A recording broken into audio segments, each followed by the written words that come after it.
Hi friends, welcome to our channel. இன்னைக்கு நாம பார்க்க போறது சூப்பரான ஒரு பிரேக்ஃபாஸ்ட் ரெசிபி தான். வாங்க வீடியோக்குள்ள போலாம். வெள்ளை உளுந்து 1 கப் எடுத்துர்க்கேன்.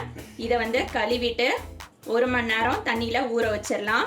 1 மணி நேரம் ஊறின உளுந்து இந்த மாதிரி இருக்கும். தண்ணியை வடிச்சிட்டு மிக்ஸி ஜார்ல போட்டு நல்லா நைஸா அரைச்சிட்டு வரேன். அரைச்ச உளுந்து பாத்தீங்கன்னா இந்த மாதிரி இருக்கும். நான் அரைச்சிட்டு ஒரு பவுல்ல போட்டு வச்சிருக்கேன். இப்போ இதுல கெட்டி தேங்காய் பால் சேர்த்துக்கலாம். தேங்காய் பால் பாத்தீங்கன்னா நம்மளோட ஆப்ஷனல் தான். எவ்வளவு வேணுமோ அவ்வளவு சேர்க்கணும். தேங்காய் பால் சேர்க்கும் போது டேஸ்டா இருக்கும். அதுக்காக தான் கட் பண்ணி வச்சிருக்க பச்சை மிளகாய் சேர்த்துக்கிறேன். 3 பச்சை மிளகாய் சேர்த்துருக்கேன். ஒரு வெங்காயம் பொடி பொடியா கட் பண்ணி வச்சிருக்கேன், அதையும் சேர்த்துக்கிறேன். 1 கப் உளுந்து போட்டு அரைச்சதுக்கு இந்த ஸ்பூனால 1 ஸ்பூன் சேர்த்துக்கிறேன். அரிசி மாவு, 1 முட்டை சேர்த்துக்கிறேன். கொஞ்சமா உப்பு சேர்த்துக்கிறேன். நல்லா மிக்ஸ் பண்ணிக்கலாம்.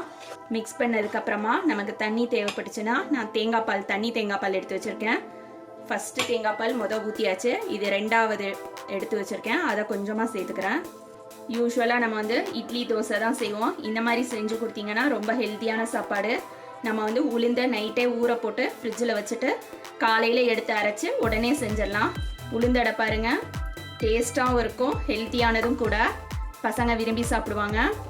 மாவு பார்த்தீங்கன்னா இந்த கன்சிஸ்டன்சியில் இருக்கணும். ரொம்ப கெட்டியாக இருக்கக்கூடாது, ரொம்ப தண்ணியாக இருக்கக்கூடாது. ஓரளவு தான் தளர்த்தியாக இருக்கணும். இதுக்கு பார்த்தீங்கன்னாக்கா ஆப்பச்சோடா எதுவும் போடக்கூடாது. ஆப்பச்சோடா போடாமையே ரொம்ப சாஃப்டாக இருக்கும். இப்போ அடுப்பில் தோசை சட்டி வச்சுருக்கேன். எண்ணெய் சேர்த்துக்கலாம்.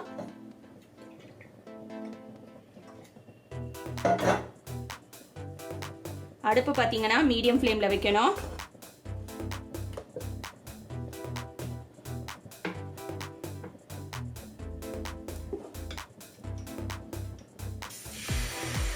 ஊற்றிக்கலாம். இது பார்த்தீங்கன்னா தோசை மாதிரி நம்ம வந்து தேய்க்கவும் கூடாது. இது அப்படி தான் விட்டுறணும். இந்த டிஷ்ஷு அதிராம்பட்டினத்தோட ஸ்பெஷலில் ஒன்று. அடுப்பு வந்து மூடி போட்டு குறைச்சி வச்சிடலாம்.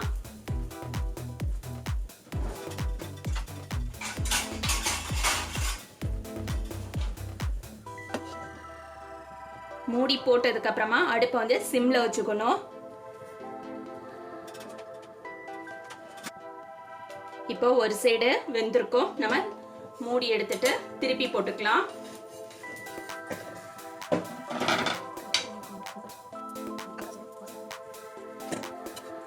இப்ப நம்மளோட உளுந்தடைய திருப்பி போட்டுக்கலாம்.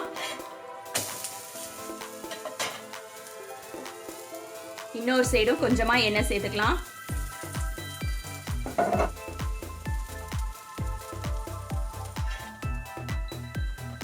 இப்போ நம்மளோட உளுந்தடை ரெடியா இருக்கும். எடுத்துடலாம்.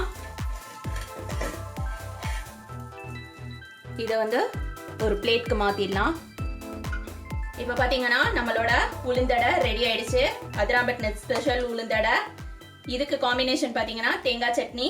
தேங்காய் சட்னி தண்ணியாக தான் அரைக்கணும், கெட்டியாக அரைக்கக்கூடாது. இதே மாதிரி நீங்களும் உங்கள் வீட்டில் செஞ்சு பாருங்க. தேங்க்ஸ் ஃபார் வாட்சிங்.